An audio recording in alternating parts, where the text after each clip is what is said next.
მზად იყავი და მოთმინებით აღიჭურვე სხვათაგან წამოსული ყოველგვარი შეურაცხყოფის, წყენის, დაცინვის და განკიცხვის საწინააღმდეგოდ. ასე იგი, ნახეთ, მზად იყავი, ეს ნიშნავს იმას, რომ აუცილებლად შენ ცხოვრებაში ყოველგვარი რაღაც დაშვების გარეშე შენ ცხოვრებაში აუცილებლად იქნება სხვათაგან წამოსული შეურაცხყოფა, წყენა, დაცინვა, განკიცხვა და ამის საწინააღმდეგოდ მოთმინებით მზად იყავი, ანუ მოულოდნელი არ იყოს. ოხ, ეს როგორ მომექცნენ, ეს რა ხდება, გესმით, მზად იყავი და მოთმინებით აღიჭურვე.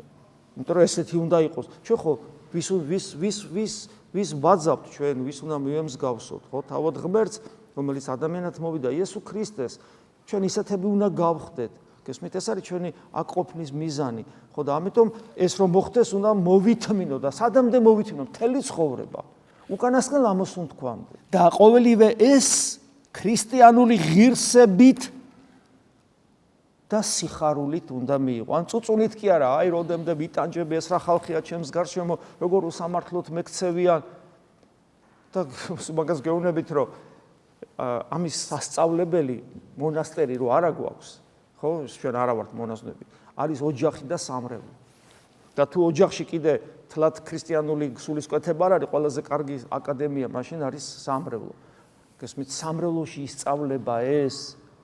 აი ადამიანებს როგორ აქვს, ვერ ხვდებიან, როგორ შეიძლება იყოს თავდაბალი სოციუმში.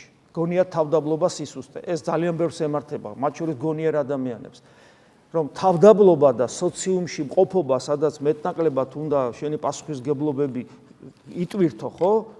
ეს როგორ შეათავსო ერთმანეთთან, ამას ვერ ხვდებიან. რატომ? იმიტომ რომ თავდაბლობის პრაქტიკული გამოცდილება შინაგანი არ აქვს. თავდაბლობა ქრისტეს დარიბთვისებაა, შენში ღმერთის ყოფობაა და არა ფსიქოსომატური დადგმულობა და ესე იგი ფიზიკური და რაღაცა ძალის მიმართ მონური მორჩილება. ეგ არ არის თავდაბლობა. თავდაბლობა სხვა რამეა, სხვა სიღრმეა ამას.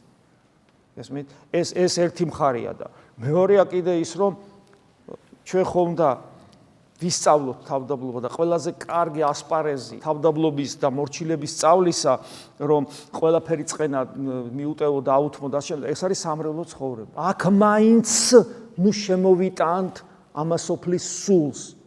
ამასოფლის სულს, ანუ ეგოიზმს, პატივმოყვარეობას, ესე იგი სიამაყეს, ამპარტავნებას, საკუთარი სიმართლით და საკუთარი სიმართლის რქებით გატანას აქ მაინც ნუ შემოვიტანთ. გქონდეს განცდა ერთიანობის, პრაქტიკულად უნდა შეხედოთ ამას აქ.